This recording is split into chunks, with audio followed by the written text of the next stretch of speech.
Oke teman-teman, kali ini saya perjalanan cukup panjang dan mungkin sekitar sekarang sudah jam 12. Perjalanan cukup panjang dari rumah dan sekarang saya sudah masuk di Kampung Bela di Kabupaten Ngada ini. Ini jalan masuknya lewat sana dan di atas itu ada pintu masuk. Ini tulis selamat datang di Kampung Bela. Jika teman-teman mau berkunjung ke Kampung Bela, silakan datang. Ini kita masuk ke dalam. Buat teman-teman ikuti terus, jangan lupa bantu dukung saya terus dengan cara subscribe. Di bawah lereng bukit tersembunyi sebuah tempat yang menyimpan kisah panjang peradaban. Kampung adat Bela, tanah di mana leluhur menanam jejaknya dan generasi kini menjaga warisannya. Disinilah upacara adat digelar, dengan doa-doa kuno dibisikkan dan nyanyian leluhur bergema menyentuh hati.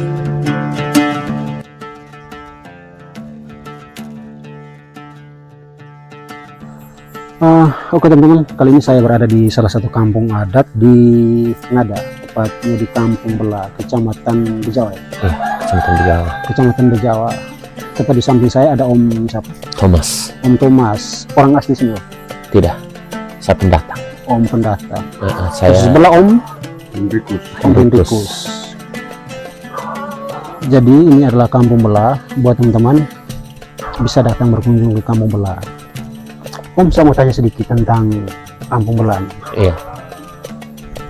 Kampung Bela ada kepala suku? Kalau kepala suku sih tidak ada, hanya LPA, lembaga pemangku adat. Ya. Kalau soal kepala suku itu tergantung dari suku masing-masing, mereka memilih siapa, memilih siapa sebagai kepala suku. Nah, itu kembali ke sukunya masing-masing. Kalau di Bela ini ada 3 suku. 3 suku? Suku apa-apa? Ada suku Boro, suku Leza, dengan suku Kopa. Ada Boro, Leza, dengan Kopa. Nah, kenapa Kampung Bela ini ada 3 suku? Karena di sini kita lihat ada 3 ngadu. Oh ya. Ada 3 ngadu dengan 3 baga. Jadi itu melambangkan mereka punya suku. Jadi kalau ngadu itu melambangkan laki-laki, baga itu melambangkan perempuan. Ya simbol. Jadi ngadu dengan baga itu melambangkan satu persatuan dalam suatu suku. Dalam satu suku itu ada sao.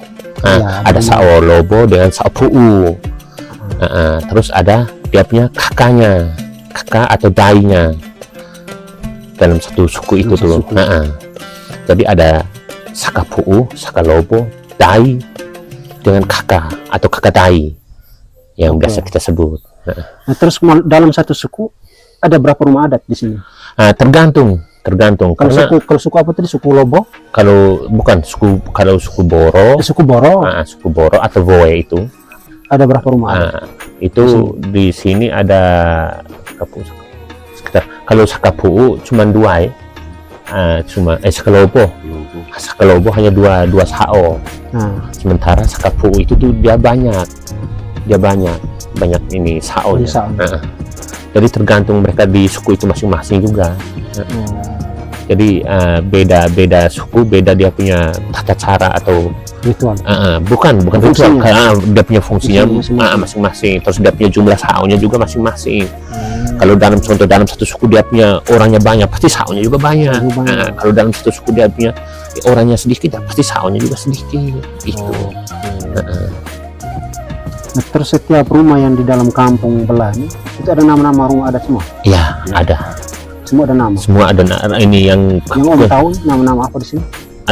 Kalau yang saya tahu itu di saya punya istri punya rumah, punya sao itu namanya ini sao DTZ. Nah, terus kalau yang di situ sao apa? Saraboro, yang di sini sao Nauzia. Terus pokoknya saya hafal cuma begitu saja, tidak terlalu hafal banyak. Kalau yang di atas yang menghadap ke sini itu satu Kopa. Dia jadi tiap sao yang punya ada bentuk yang rumah begini, Nah, itu ada nama sao. Ada nama sao-nya. Terus ada yang bentuk macam itu juga dia, tapi dia belum bikin alang-alang tuh. Nah, itu juga ada sao-nya karena kita lihat ada dia punya itunya. Kok namanya tangga atau tangga masuk atau istilahnya kita di sini bilang kok waktu paliwai. Nah, itu contoh macam itu kan dia tidak ada alang-alang tapi dia ada tangga begitu tuh. Nah, itu sao tuh. Hanya belum bangun secara utuh itu.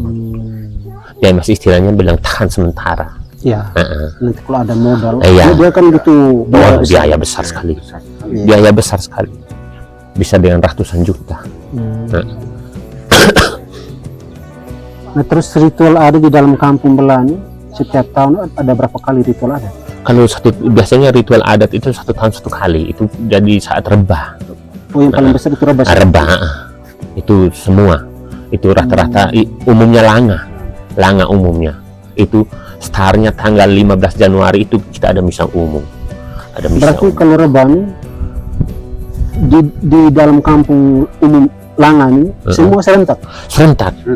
Khusus Langa itu tanggal 15 Januari itu ada rebah semua kampung adat. Iya, nanti macam ini kan kita di paroki Langa. Nah, nanti ada salah satu macam romo begitu, dia akan umumkan di gereja bahwa tanggal ini tahun sekian kita di kampung ini.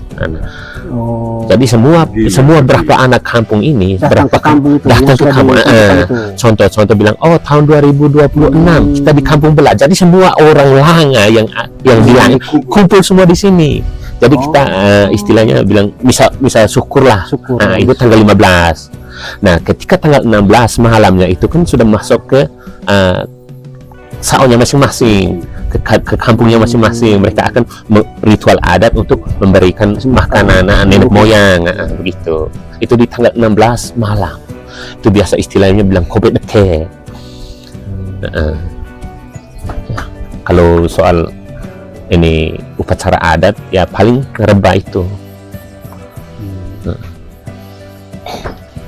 Tapi Om tahu tentang sejarah kampung ini? Dia turunnya dari kampung mana? Aduh, kalau soal itu kami tidak tahu. Soalnya saya juga dari kampung sebelah. Saya dengar cuma sekilas-sekilas bahwa dulu tuh di sini memang ketika belum ada kampung di sini nih, itu ada pohon bela semua. Pohon bela sejenis bambu yang dia lebih kecil. Dia sejenis bambu tapi agak kecil. Iya, saya tahu pohon bela. Bela, itu bilang istilah pertama kali sampai muncul nama bela itu. Oh, berarti di sini penuh pohon itu. Iya, penuh pohon itu dulu. Waktu istilahnya masih belum ada kampung nih. Makanya ketika ada orang yang tinggal di sini mulai bentuk mereka punya keluarga apa semua sudah ada rumah adat semua dengan dia punya ngadu bakat, kasih nama bela itu yang saya tahu. Tapi untuk sejarahnya saya tidak tahu, saya kurang paham. Teman-teman, sejarahnya kampung Bela itu ada pohon bela dulu di sini. Iya. Tapi hari ini saya tidak banyak tanya karena Bapak LPA ya. Iya. Bapak LPA-nya tidak ada di sini.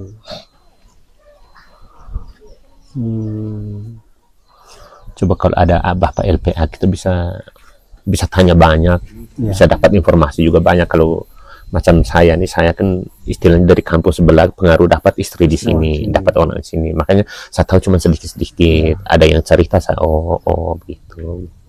Dengar. Oke, begitu saja teman-teman, jangan lupa ikuti terus, jangan lupa subscribe. Oke, terima kasih banyak Kak. Sama-sama. Terima kasih banyak.